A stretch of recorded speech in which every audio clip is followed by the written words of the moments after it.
Ladies and gentlemen, boys and girls, welcome back to yet another episode of the LFGM podcast. Let's fucking go Mets. Matthew, we had another interesting week of Metropolitans baseball. We had quite a few games scheduled. We had some get canceled, but overall, I would say a pretty good week with the Mets going 3-1. The bats are coming a bit alive here. It's a Wednesday afternoon. The Mets just had 16 hits and won 7-6 over the D-backs. So all is good in Mets land.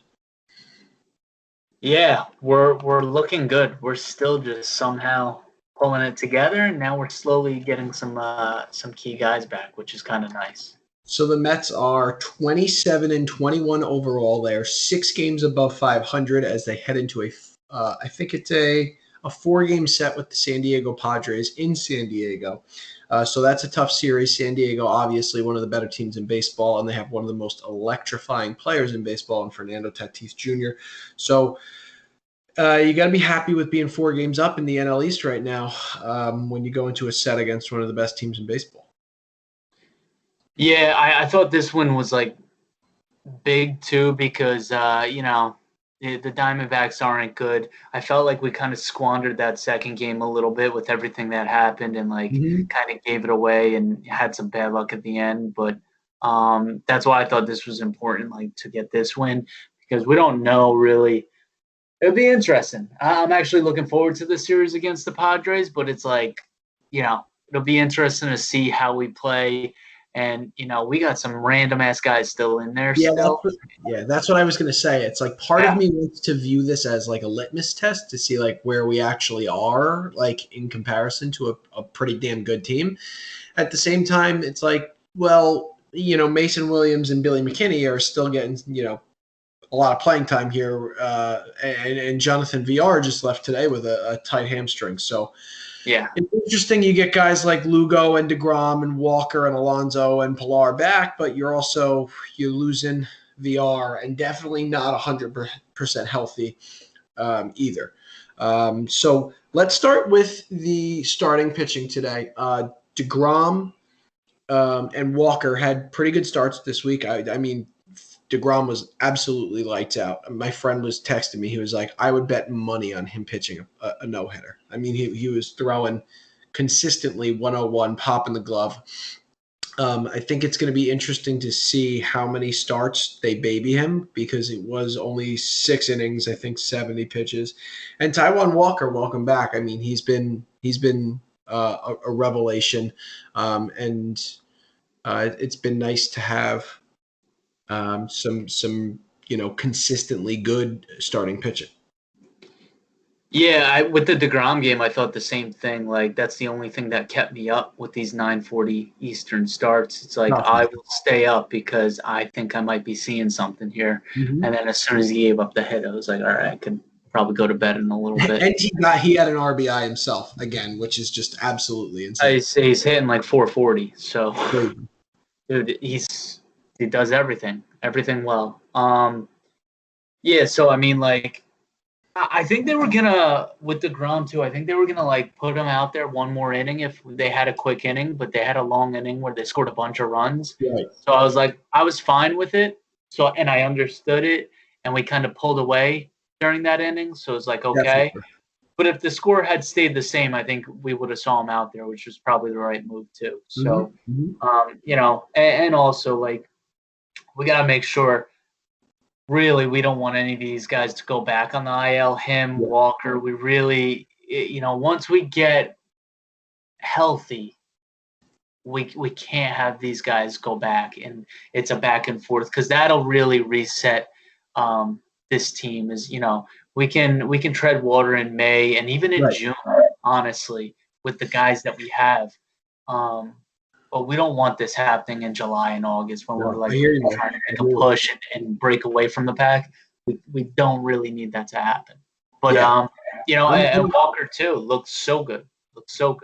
Yeah, I'm fine with them babying him, but like it's been 2 starts. Like I wonder what the number is. I would say after the 3rd start, he's got to start ramping up. You kind of mentioned it a little bit.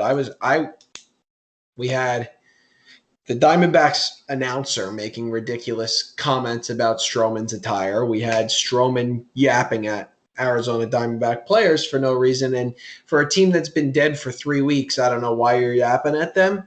It seemed like Marcus kind of let a fire under the Diamondbacks' ass there, and they came back and they won that game, and that was Edwin Diaz's first blown save of the year.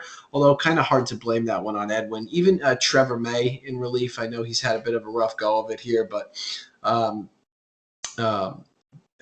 mean that ball was inconclusively a fair ball, I guess you could say. So like. It's 2021. Can we get a fucking camera, down the line here that we can actually see if this is a fair or foul ball? Like, it's ridiculous, man. Replay solves nothing, huh? Nothing. It makes it 10 times worse. Like it almost makes the game more predictable though, because it's like on a play like that, you're just like, well, it's too inconclusive that they're not going to change it. If they called it foul, they wouldn't have changed it. Right. And we've seen so many plays like that. And it's just like, all right, well, nothing's really changing here. There's still human error involved in this because you don't have a camera right on the fucking line. But how do we not have a camera down the line? Like, I don't know. That dude, the angle they were showing us, if that's what the umpires were watching, I mean, come on. That's all I had. Like, what are you doing? Like, I don't know. But yeah, and that kind of sucked. It is what it is. But like you said, I mean, we're cruise control. Those guys weren't hitting at all, and then, little argument happened, and then they get going. I know. I mean, like, why give them that spark? But at the same time, like, that's who Marcus is. Like, that's just who Stroman is. I don't think he's ever going to change. And like, if that was, the Philadelphia Phillies who are on a 10-game win streak or something like that, I think he's doing the same thing. So that's fine. That could be who you are, but you should expect when you stare down someone after they hit a fucking 20-foot pop-up that as a grown man they're gonna say something back to you. He's just staring down the guy. Stared at him and he yelled 0 for 3. Like, come on, dude. That's douchey. Yeah, man. Like, I don't blame that guy at all. Also, like, I'm not trying to be like a sizist here or anything, but dude will fucking crush you. A sizist? Is that even a thing? Like, yeah, he's come on, man. Like, Peralta standing near him and Peralta was mad. Peralta looked huge. I don't even think he's that big. I don't know. I was looking at the fight, and David Peralta looked like a monster. I was just like, I don't think he's that big. But next to Marcus, he looks like he's fucking Hulk Hogan. Yeah. Well, Marcus is short. But like, why are we even going there? I was not happy about that because that's a game realistically, I think we should have swept the Diamondbacks, but let them get away with one. And even today, today's game was like kind of hard to watch. You score 4 runs in the first inning off Mad Bum. And we'll get to James McCann in a minute, but like Peterson, man, like he to me might be a bigger disappointment than Francisco Lindor, than James McCann, than some of the other people who haven't necessarily lived up to our expectations. I think David Peterson goes overlooked. He's had some 2 or 3 really good starts, and today was another one where it was just god awful. He got one out. He couldn't locate a damn thing. He was awful. He was horrendous. It was just, not ideal. He's someone that, like, I won't get into the playoffs. I know we're a ways away, but it'd be hard to trust him on the mound, and he's got a short leash on if he were to pitch a playoff game. Uh-huh. But I do think by the end of this year, he might not be relied on really in that setting at all, maybe as like the 5 guy essentially, because, it unravels and it unravels quick. And a lot of these games, if that happens in an important game, it's almost like a throwaway game. And, that really sucks. But, it makes you wonder, Carrasco's still not coming back soon. Do we need a starting pitcher at some point? Yeah, it's not I will say the 4 and the 5 spot for us right now they got to be Tough, man. huge question marks, and I feel like Lucchesi has kind of pieced it together a little bit. Peterson, I don't know, man. Every time he goes out there, he's got it's like bipolar, man. I don't know what's going on. It's hard to watch his starts because you don't know what you're going to get, and that's a brutal way to kind of go through a year. And in his defense, I would say he was a rookie last year in a 60-game season, and we're now 20, 40, we're 58 games in, or what is that, 48 games into the season. So are people starting to figure him out? Is he getting a little arm fatigue? I don't know what's going on there. I don't want to make excuses for the guy. At the same time, it's like those are facts. That last year was a 60-game season. He did not pitch a full season. I don't know. Something's got to change there. That's what I do know. I think with him, and again, this is going to sound like an excuse. I think with him, he did get pushed back twice, and that can mess with a young guy. But also, you got to realize you're not the top guy. Right. You're going to get pushed around if DeGrom needs an extra day or if he wants to get bumped up. And then they put Stroman ahead of him too, which was the right move because you really need to get those two aligned. Like, those are the priority.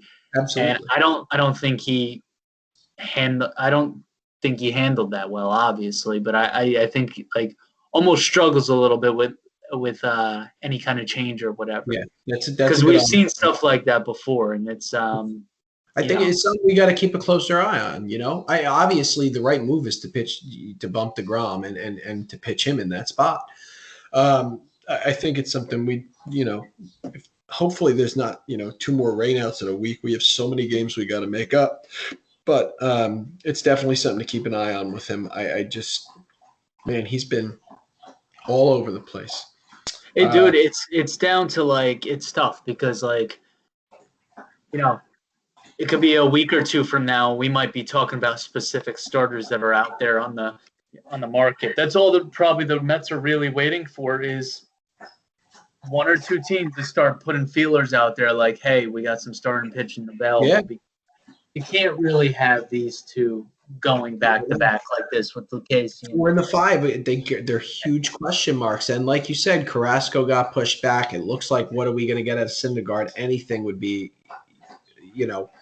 more than what I think anybody's expecting at this point. Somebody to come back, mid-August. That's not ideal. I think I would lean more on the side of Noah probably missing the entire year rather than coming back to pitch in a few games. I think a starting pitcher could be definitely something that's on Sandy and Zach Scott's mind down the stretch here. But I do want to talk about, I would say, probably the hottest hitter in the lineup right now. And I didn't see this one coming at all. James McCann has been absolutely on fire. I don't know if it was Tomas Nido getting hot there for a second. I don't know if it was moving McCann over to first base and letting him kind of take his mind off of calling pitches and working with the pitchers and just focus on hitting for a sec there. But over his last 8 games, the dude has been scorching the baseball. He's got 3 home runs, 4 doubles, 5 RBIs, and a 126 OPS. I mean, it's hard to do any better than that. And quite frankly, I don't think anybody saw this one coming. Yeah, I mean, he's even, his outs, like he lining out to right field and stuff, like he's been putting together a lot of good at-bats and, like we knew what kind of hitter he was, like, or we had heard about that going into this season. And the average will be up, but 3 weeks from now, there could be another little bit of a slump. And I don't think he's necessarily going to hit 320 for us, but he's definitely better than what his stats show right now. And he's shown it the last week. It's interesting to see, because he's not. I mean, he was hitting 7th or 8th in the beginning of the year. I think if he can keep this up,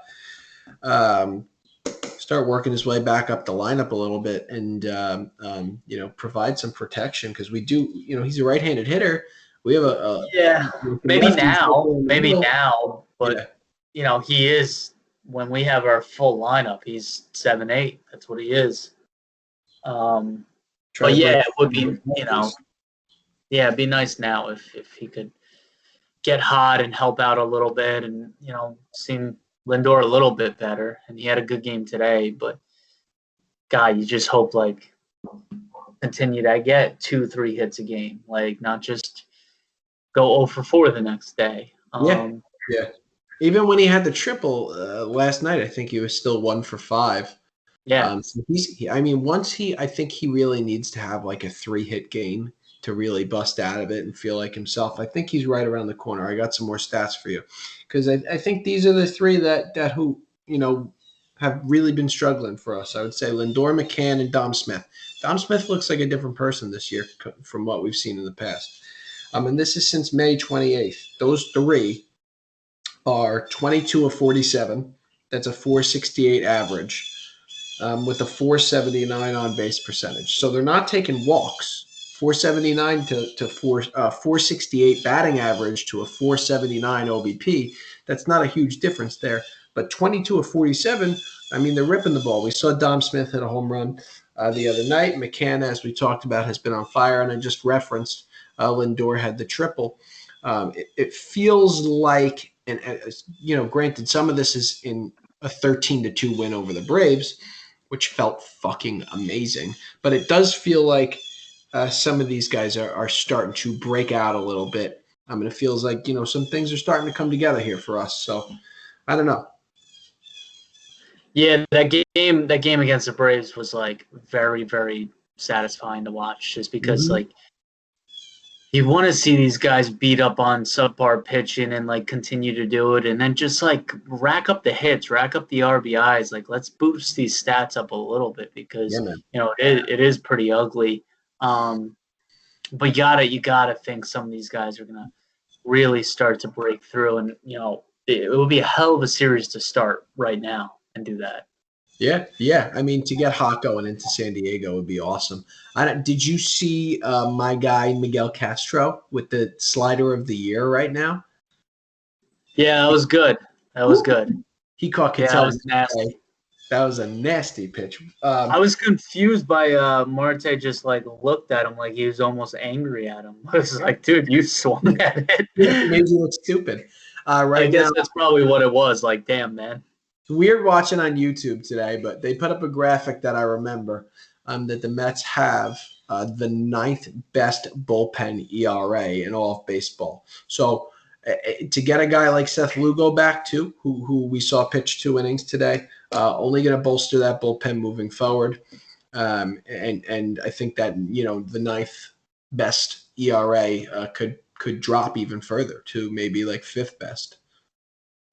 Yeah, and our pitching is sick in general. The bullpen's good, but our 1 through 3 is legit. Mm-hmm.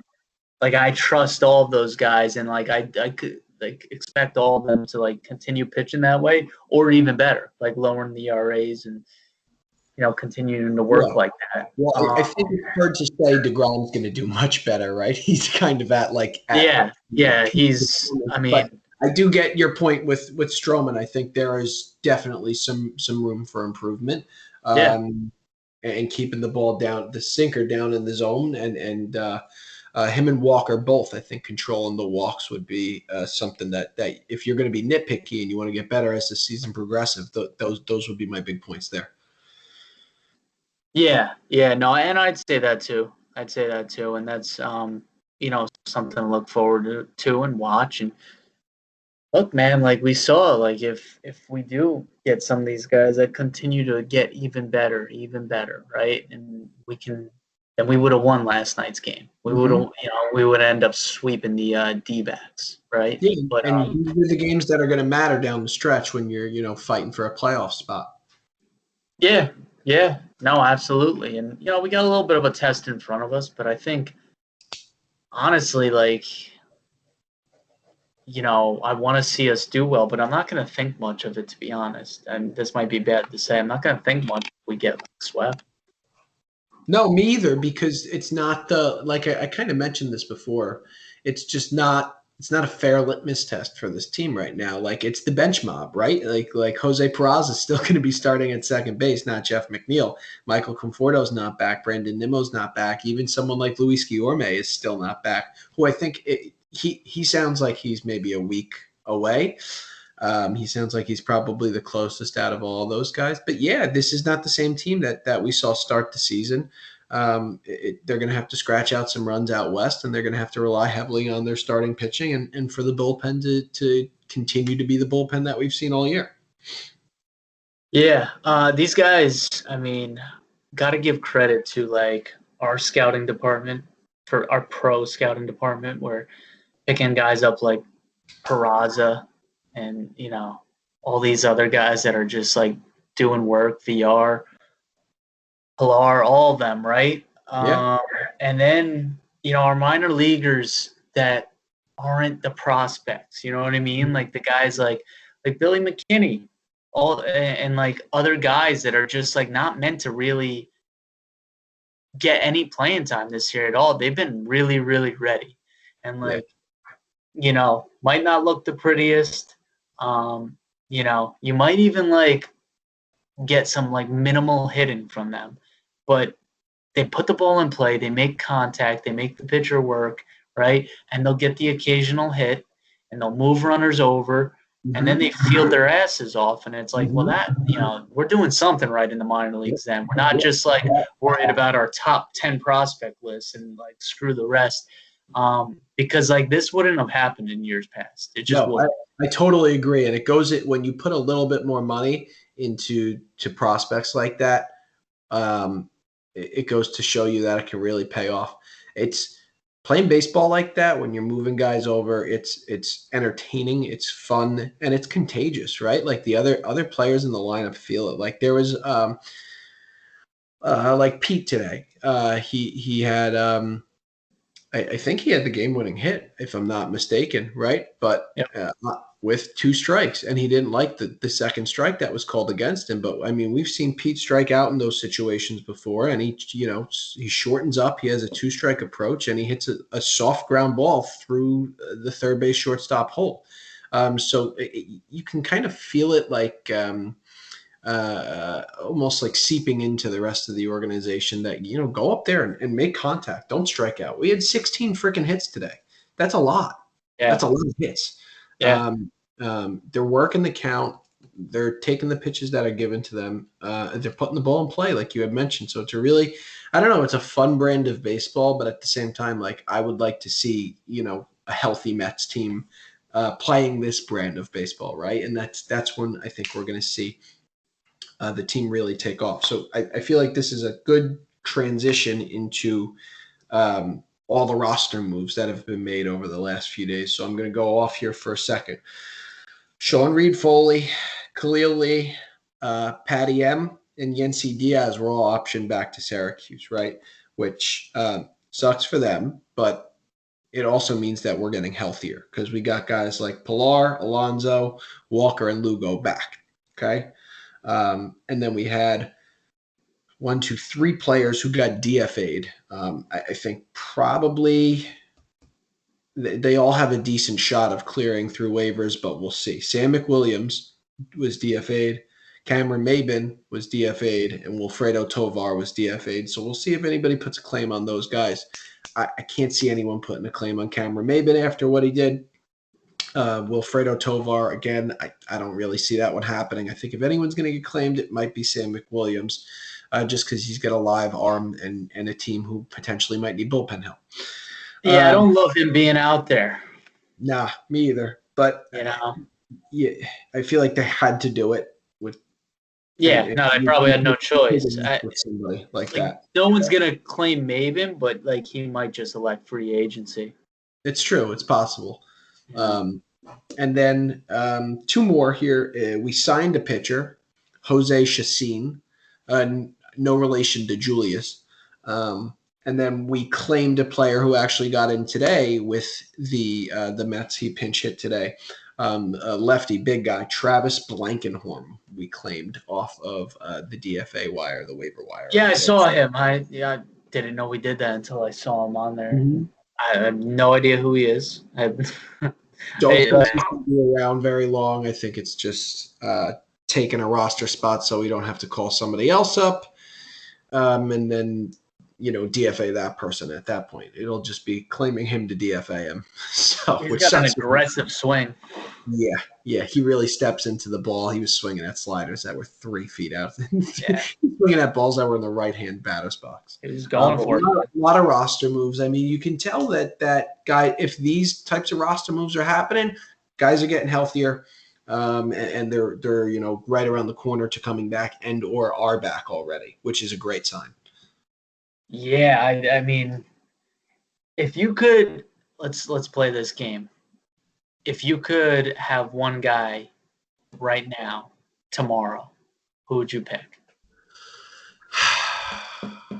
I don't think this is the obvious choice, but I think I would take Carrasco. I think it's like the necessary choice. I don't I wanted to have a fun choice, but then it's like, we kind of really need like a starter. Yeah. That's consistent. And if it's just like magician genie waves his wand or whatever and they're perfectly fine, yeah, I think Carrasco's probably the move. It's like I would love to have Nimmo, honestly, or even Conforto. That's like the fan favorite move. I would love to have one of those two back in the lineup with the way the rest of the guys are rolling. That's tempting too. And probably like if I had to pick a position player, it would be Nimmo just based on the need for center field. Center field. Yeah, I agree with that. I wouldn't want to put Conforto in center field when he came back. Right. Yeah, I think I would go Carrasco and bump Peterson to 5. And if Peterson, I think you got to. Yeah. You can still option Peterson down to AAA, and you can let Lucchesi get a start. And it just gives you a little bit more flexibility with the starting rotation there. But it sounds like Luis Guillorme is the closest to coming back. It sounds like Davis and Nimmo are maybe 2 weeks away, and I would say Conforto and McNeil probably end of June. So we're talking three and a half, maybe even 4 weeks at that point. So June's going to be a tough month, Mets fans. We've seen it before in the past where June has just been the death of us, where we've gone 5-20 and just it's been miserable. We're off to a 1-1 start right now. The Mets are 27-21, and this is my biggest question of the day. And I know it's really early for this, and we're maybe a third of the way into the season here, maybe. I don't know, somewhere between a fourth and a third of the way of the season. If the Mets are able to put together a decent June here and, keep their lead in the National League East with the lineup that they have, Luis Rojas has got to be the front runner for the National League Manager of the Year. I think he's probably in the lead right now. That's a crazy thought because, I mean, if you think about the first 2 weeks of the season, how all of Mets Twitter would just bitch and complain and bitch and complain. And you can say like last night, hey, maybe he should have brought in Lugo instead of Trevor May. Like I had that thought too. I thought, why are we using Trevor May on 2 days in a row? Lugo's back. But the dude has been unbelievable with a bunch of backup players and AAA players. I mean, and not for nothing, but you just signed a guy to a 10-year, $340 million contract, and he's underperforming too. So with a team that I think if you look at them, they're hurt, they're statistically underperforming, yet they're 27-21 and in first place in their division. You got to give props where props are due, and to that I would look at Luis Rojas. I would look at the front office, and I would look at Jeremy Hefner big time because what he's been able to do with the rotation and what he's been able to do with the bullpen specifically huge has been just night and day from last year. Yeah, no, huge. Like the things that he's done, and like he's gotten pretty much everyone on board with buying into what he believes in and how he wants to run. It's awesome. With Rojas, it's like Yeah, it's either you can't really go wrong with either him or like David Ross at the moment, right? Like it's just either those two are just doing great right now, and like you said it. If we have like one more month where we're still in the lead that we have with the guys that we're using, it's like, yeah, man, like this is, that's what we're talking about, really. It's a lot of people are heavy on like David Ross right now. For sure. Cubs are back; they're in first place, and I get it. They've had some injuries too, and I'll give them that. But no one's had injuries like us. Like No. no. No, at Like one point it was 17 on the IL. And you just, I mean, who knows what happened to Jonathan VR today? Maybe it's just a slight tweak and they're being precautious. that would be brutal if he was out for Maybe a that's long another time. one that goes to the IL. So you really don't know. And what Luis Rojas and the rest of this organization has been able to pull off here over the last, we'll call it 2 weeks, has been nothing but I would call it almost jaw dropping and completely unexpected. Um, my expectations would have been 21 and 27, Yeah, they're the opposite of that. That's a 12-game swing, and it's really nice to have some competency in upper management positions and with the manager, and we'll see what happens. We get 4 with the Padres out west, and then they have off day, and then they get 2 more in Baltimore, and we've seen Baltimore before. And then they have an off day, and then they come home. So it's going to be an interesting week here in Mets land. Um, it feels like the bats are starting to heat up. It feels like we're starting to get healthy.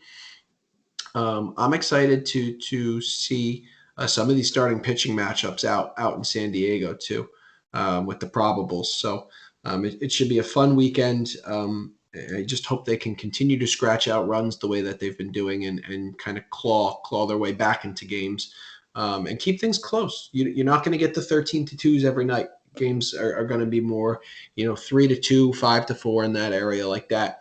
And just hang around in these games, and your bullpen is one of your biggest strengths, and continue to use it like that.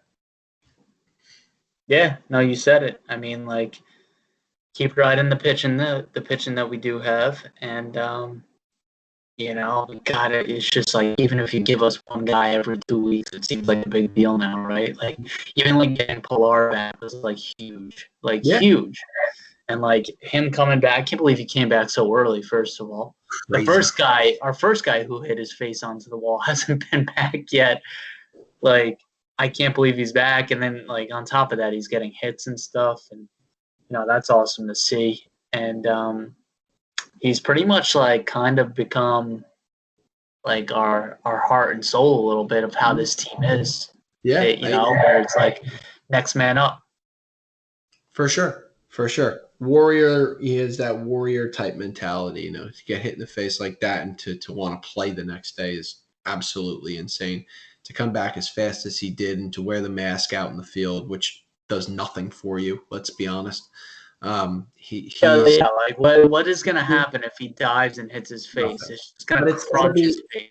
got to be a jolt of energy for the team to see somebody that cares so much like that and that wants to be out there and wants to play the game. People say that baseball can be boring, but not when you have like a spark plug like that. So Yeah, I think it's going to be a good week for us here. 4 in San Diego, 2 with Baltimore. Let's see what happens out west, and then maybe come back east and start to clean it up a little bit. You got anything else? no, that's it. Me either, man. It feels good to start to get a little bit healthy here. Let's keep the starting pitching where it's at, and Lugo help out that bullpen a little bit. I will say with Lugo, it's going to be interesting to see how they use him because they can use him in so many different ways. But I think they're slowly going to start to bring him back into the fold here and take it one day at a time, man. One at bat, one pitch at a time, and just it's not every day that you got guys like Mason Williams and Billy McKinney and Jose Peraza and the rest of the game, Travis Blankenhorn. You don't get to All see in that the same lineup. all in the same lineup at the same time. So enjoy it for what it is because hopefully a month from now, it's going to feel a little bit different, Met fans. So hang in there. It's the infamous June is upon us. So let's tread lightly and try to be positive on Mets Twitter, because I know that can be a cesspool of just shit. I love it on there. I know you do. You and your fucking memes. All right, man. That's all I got. So let's put this one in the books.